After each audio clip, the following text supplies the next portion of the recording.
Hello everyone, my name is Shadow the Hedgehog, and today I will be reading you all Hartley's Friend, a Pipkin's Lost Episode Creepypasta. This is in a Creepypasta wiki.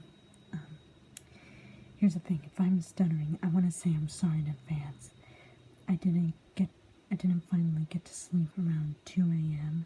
because Rouge and I were on a midnight mission to stop Dr. Eggman again.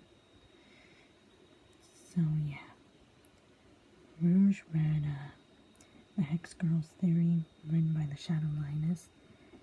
Thank you, Shadow Lioness, again for the permission. And yeah, I actually decided to read a creepypasta called Hartley's Friend. Now, granted, I never watched Pipkins before, and I'm pretty sure some of you may not have heard of it. Most of you, some of you may have, some of you may not. But that's okay. And yeah. Now, this was read. Yeah, so someone else must have read it before I did. I can't think of a name right now.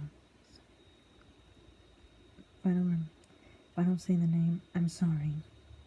I pretty much don't remember. Anyway, without wasting any more time, let's get reading.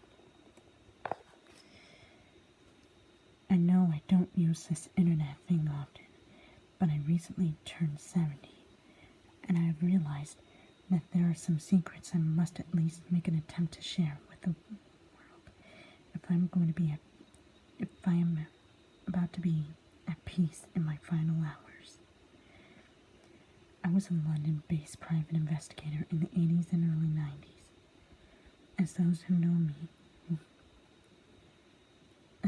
know me do not need explaining, and one of my first classes was the body of a 9-year-old girl inside a Clarendon Road Studios in Borehamwood, Hertfordshire.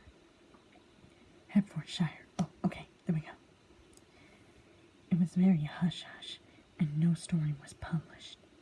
In fact, very few people know of this case at all. I was not allowed to see the body, but I doubt I'd got many clues from it anyway. If the police couldn't find a suspect from the body alone, then other ways of catching the killer must be used. Then again, I'm not sure if the police were even allowed to be involved. Before I carry on with my story, I feel the need to refresh the memories of my readers of the kids' TV show that was filmed in said studios during the time. It was called Pipkins. It was ATV's answer to Rainbow, or at least an attempt of such. Whereas Rainbow was colorful and fun and embodied everything quaint about 70s British television, Pipkins was a far darker ordeal. The puppets were there, threadbare and utterly creepy. The show was devoid of any real playfulness and humor, and instead had a depressing brownish hue and episode premises that were melancholy at best, disturbing at worst, such as going to the dentist for a filling, dealing with a dead goldfish, and being naughty with a glove puppet.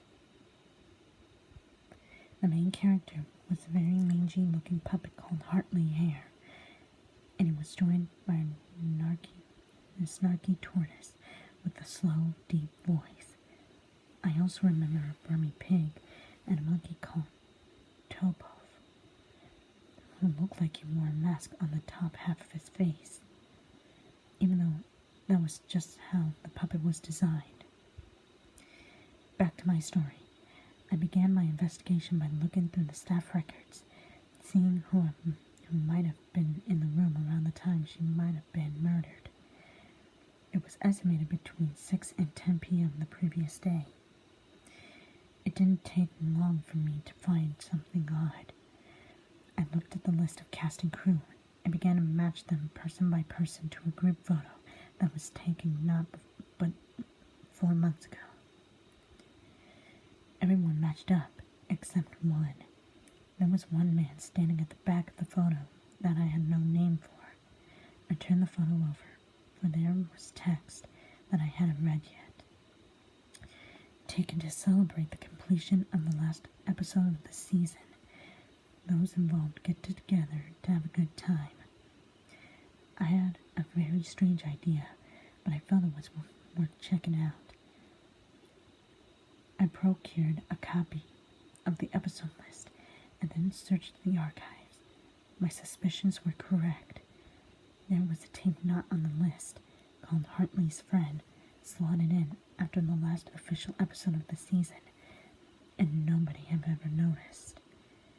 Of course, I know now that they took terrible care of tapes in those days. I sat down to watch this episode, Hartley's Friend, using the TV in the staff office. The titles came on. Nothing was abnormal about them. The episode opened on Hartley standing next to a pretty little doll puppet in Gingham's dress. Hartley spoke, but his voice was different. It was as if he was being played by a different actor doing an impression of Nigel Plaskett, the proper voice for Hartley. "Hello, my name is Hartley Hare," he started, "and this is my friend Gloria. Say hi, Gloria." There was silence for a few seconds before Gloria babbled something that wasn't even English. In a quiet and timid voice. "I apologize for my friend. She's very shy, but she sometimes does naughty things for me." The way Hartley said naughty in that sentence sent a shiver down my spine, but I kept watching. The next few minutes were rather boring and badly written. Hartley would talk about the weather and the time he'd see some ducks in the park. And no matter what he said, Gloria would quietly babble and whimper completely gibberish. At about the 15-minute mark, Gloria started to sob. Hartley deflated, as if the hand inside him had left the puppet. There were a few minutes of angry whispering. I skipped backwards and replayed the whispering, but with the volume turned off. I swear I could make out a gruff, imitating voice hissing, "Say the lines!" during the scene. Hartley inflated again, and the episode continued as it did before. This was one major difference from the constant and distracting sobbing during the whole episode. There were no other characters, no other angles. The camera didn't even move during the entire episode. In the last 2 minutes, Hartley and Gloria began to bicker. Though Gloria's tone doesn't change. In fact, Gloria seems to sound more frightened and fearful as Hartley gets louder and more irate. Eventually, Hartley disappears under the counter, reappears holding a scalpel between his paws, and stabbed Gloria multiple times, to the sound of her pained and terrified screams. It wasn't cartoony, and it wasn't acting. Those were genuine screams of fright and pain. Blood began to soak through Gloria's dress as the stabbing continued. As abruptly as that, the credits started to play, and I stopped the video. I was naturally very disturbed with what I had just seen and took a minute out to take my mind off the sound of the sobbing, which was still echoing in my ears. I expanded my search to the files of everyone who worked at the studios, not those involved with the show. And this is where I will stop for part 1. Stay tuned for part 2 of Shadow Reads Hartley's Friend.